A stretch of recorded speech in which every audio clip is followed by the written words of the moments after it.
G'day guys, Steve Morgan here from Fishing Monthly Magazine's beautiful morning on Hinds Dam in southeast Queensland. Now, probably 6 or 8 months ago we had the opportunity to test the Deeper unit. Deeper, of course, is a sonar encapsulated in a small floating ball that tethers to your mobile phone to give you sonar functionality, and it's very popular for small boats, kayaks, guys in boats that don't want to do a whole fit out and they don't want to spend the money to get a top level sounder. Great video. We shot it at North Pine Dam. There were heaps of bass. We were finding bass. We were catching them on the water. We've got our hands now on the second generation of Deeper units, the Deeper Pros. Main difference between this and the original unit is these ones connect via Wi-Fi rather than Bluetooth, and effectively that gives you a much bigger range. Gives you up to 100 metres of horizontal range when you're on the water. Looking underwater gives you 80 metres of depth finding capability. So especially in these smaller waterways, that's going to be plenty for whatever you need. The other things that have been included in these new units is a faster ping rate. The old Deeper pinged at 8 times per second. It would ping the bottom. These ones ping at 15 times per second. The other thing though, and this is the really cool thing about the new Deeper units, is they can actually map the area you're fishing. There is a GPS enabled Deeper and there's a non-GPS enabled one. This one can make maps when you're out on the water, tethering using the GPS on your smartphone. But even if you're on the bank, the GPS enabled Deeper smart sonar can make maps on your iPad. So of course, what are we going to do today? We're going to go out there and we're going to see just if they work or not. Okay, so we've unboxed the Deeper unit. We've gone through a little bit of rigmarole getting this thing set up. Firstly, you have to download the app off the App Store. Secondly, you then have to register the app, so make sure you're in a place where you've got digital connectivity via your 3G. Then thirdly, we had to pair the Wi-Fi on the phone with the Wi-Fi on the app. So we've done all three of those successfully now. We've changed it over to boat mode, and all of a sudden we are marking some fish on the sounder. Now I'm running 2 units. I'm running a Humminbird unit here and I'm running the Deeper unit, and you can actually see on the Deeper unit now we've got a few fish coming across in the screen. We're also mapping at the same time, which is what this second generation Deeper is supposed to do. But see those fish there? They're in 17.5 feet of water. This is at Hinds Dam, and it's about time to show you that those things are actually bass. So the setup, it probably took us maybe 5 to 10 minutes of actual downloading the app and all that sort of stuff, but I don't know about you, Simon, but I'm ready to catch some fish. Let's get in. So if you come in and have a close look here, on the Deeper, there's the area we've been and mapped. There's a whole lot of fish below us there. We're in 23 feet of water. I've got the little ice jig. Let's put 2 and 2 together. It says on this Deeper unit that the fish are between, say, 10 and 20 feet. So that's how far I'm going to let down the ice jig. And of course the transducer for this Deeper sitting straight out the back of the boat here on the end of my swim bait rod. So let's pull it up to the right depth. Get that ice jig pumping.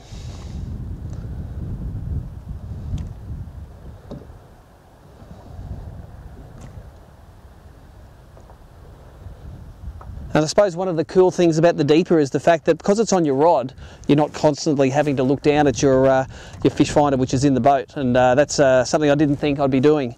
There's a fish right there.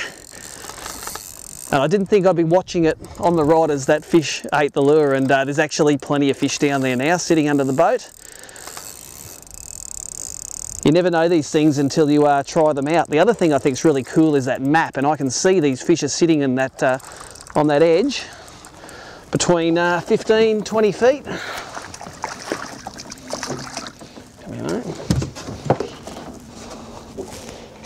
And that's as easy as it can be. The bass, and there's all his brothers down underneath the boat there.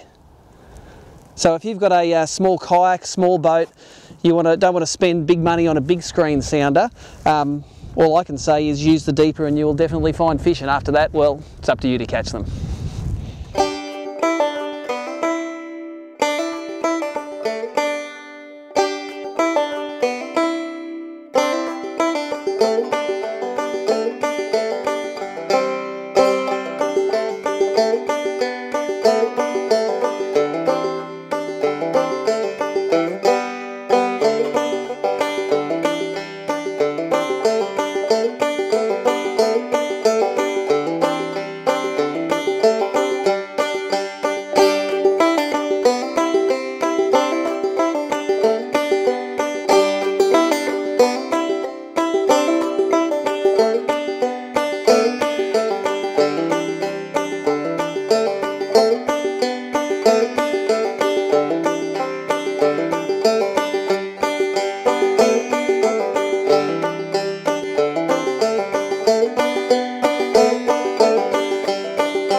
So we've had all the fun on the water down at Hinds Dam with that deeper unit, and now it's time to assess some of the bank fishing capabilities of this Deeper Pro Plus. Remember, there are two of the Deeper Pro units. The Pro unit itself is the one with the faster ping rate and the Wi-Fi connections, but this one has the faster ping rate, the Wi-Fi connections, and it also has an inbuilt GPS. And I've got some assistance to do this. I've got Tim Morgan here from Rapala, VMC Australia, and Tim, you're the distributor of this unit here, and we're at one of your little local lakes down here at Rochedale to see this thing in action.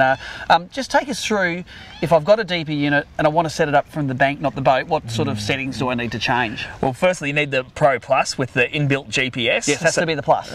So the Pro Plus will allow you to map this lake from the bank here. So you don't have to go out in the canoe, the kayak, the boat. You can do it all from the bank. So basically, the main difference in the unit here is if you go onto the screen here and hit settings, and you scroll down and run sonar mode. So you hit on sonar mode there, you can actually see standard mode, ice fishing mode, not very valid for Australia, boat mode, and onshore GPS mode. So we hit the onshore GPS mode, go back again, and then you can see it splits the screen. So the onshore GPS mode will give us the GPS screen at the lake here, and then also on the other side of the screen it'll give you the depth and show if there's any fish there or not. Now, looking at this unit here, it says that this GPS isn't connected at the moment. That's because this deeper's not on. When the deeper actually turns on, these two connections here, they have to be connected by water for this unit to turn on. So that's how it manages the battery in this unit. Also, if you look at this unit, there are several different attachment points. This top attachment point is for when you're putting your boat holding arm onto it to hold it. This one here is for when you're using it from high above the water, like on a pier, and this low unit here is for when you're casting and retrieving. So we've got this thing tied on today to the low unit, and let's just pull this apart and have a look at the moment of the internals of this unit. So when you charge this unit, there's a little USB that you can plug into your phone charger, the back of your computer, and that will charge the unit. This little light goes from red to green when it's charged. The other tip is there are some things here. See those tabs on there? They need to match each other to make sure that this unit is waterproof. You need to get that all the way around, and then bang, this unit's waterproof and that's ready to go. So Timmy, let's cast that out, get the connection going, get that GPS working, and then see some of this mapping stuff in action. Timmy's got a very undergunned rod there, and he bombs that transducer out. And if you come in close and have a look here, this now, yes. So you see this has gone green, the GPS signal, and now the GPS is located on there. So if you start winding that thing in there, Timmy, you'll see that this thing starts mapping the bottom of the lake. And what we want to do is, our aim for this is to create a full bathymetric map of this lake here in Rochedale at Underwood Park. Probably will take us 50 or 60 casts, but then you can see this map can be recorded. You can take it back. You can study it. You can overlay it onto things. It's creating that digital map on a waterway where you may not be able to get out on the water. Of course, the only way you can find out how deep it is normally is to either hit the bottom with a crankbait, snag up on the bottom, or have a lake which is so clear that you can actually see how deep it is. So we're making this map as we go through. You can see that getting shallower and shallower. What we're going to do now is we're going to make a lot of casts. We're going to try and map this whole lake. We're going to come back to you at the end and show you exactly how we can create your very own homemade bathymetric maps with that deeper unit.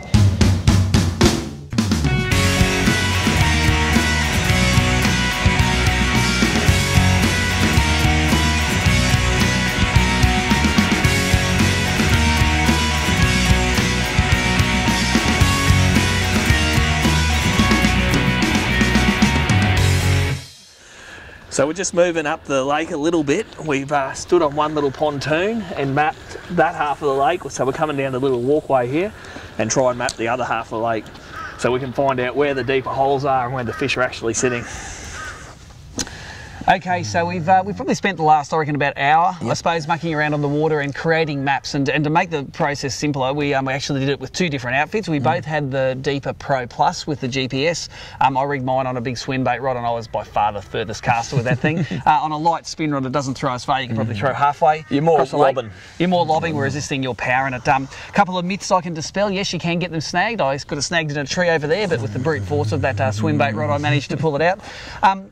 A few tips, I suppose, for that I didn't realise coming out of the box is these things don't map anything which is under 3 feet deep. Yep. So a lot of this lake here is at 2 to 3 feet deep. You can see the bottom; it won't map that. Yep. So the map we managed to create was anything that was 3 feet deep and deeper.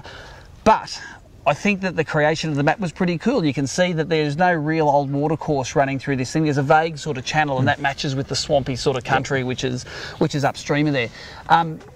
The other things that I noticed are you can have a disconnection between your phone and the deeper, but that is less if you have this actually attached to the rod or up on your body. If you put this down behind a tree or down in a low place, it's going to disconnect a little bit easier. Most of the time it reconnects pretty quickly, and you can get on with the job. The other thing is every time you throw, you need to wait till that GPS, the little signal goes green, because it sort of tends to disconnect with the GPS when that thing lands and goes underwater. Yep. Pops back up, normally takes a few seconds, it's on, and then you can do your winding in and do your mapping. Yep, and as you're winding it in, you actually see it draw on the map, which is pretty cool. It is pretty cool, and you know, I had some areas which I thought were a bit dodgy. I cast over them again, and it will redraw those lines as it gets the most accurate picture. So for me, the deeper units are, you know, if you're just a bank fisherman fishing one spot all your life, may not be worth doing because you're only fishing one spot. You probably know that spot, but if you go to a lot of different spots, and if you fish in a kayak or a small boat, and if you only want to buy one sub $500 unit and you have a smartphone, I think it's a pretty good cheap way to get your own mapping, all the smart things that this can do for under $500. So Timmy, what's your impressions of it? No, I love it, and it's, like you said, if you go to a lot of different places, the surface of the water there looks all flat, but if you can find the drop-offs, the weed beds, where the fish are actually holding, you can target your lures or your baits to that spot and obviously catch more fish. So, you know, I'll definitely, every time I go out in the canoe or kayak bass fishing, up the rivers for jacks and stuff like that, I'll always have one of these in the canoe or kayak. I think the other interesting thing is when we were doing all of the mapping, of course, you get to see the places where the fish were, and it's no surprise in this little Underwood Park lake that all of the fish that I found were hanging over there where they were feeding the ducks. You know, I think the pecking order goes ducks, turtles, and then all of the tilapia, and there's actually a few Australian bass in here as well. Look, we're going to, I suppose my net time with these now is probably 4 or 5 hours playing with them. They are a pretty cool piece of technology. And Timmy, where can you go if you want more information about the deeper units? About the deeper units themselves, you go to buydeeper.com, and that'll put you in, give you all the information you need, as well as, you know, put you to the shops where you can actually purchase one. There you go. So I don't like reading instructions. I got most of the way through running this thing without reading the instructions, but definitely the online instructions which are here are pretty cool and help me get through any of the things that I got stuck with. And you know, I don't think you're going to get this one back. I might keep it. It's yours. Of course, any more information on new tackle, especially stuff for the upcoming after show, is tacklejunkie.fish online, and like us on Facebook.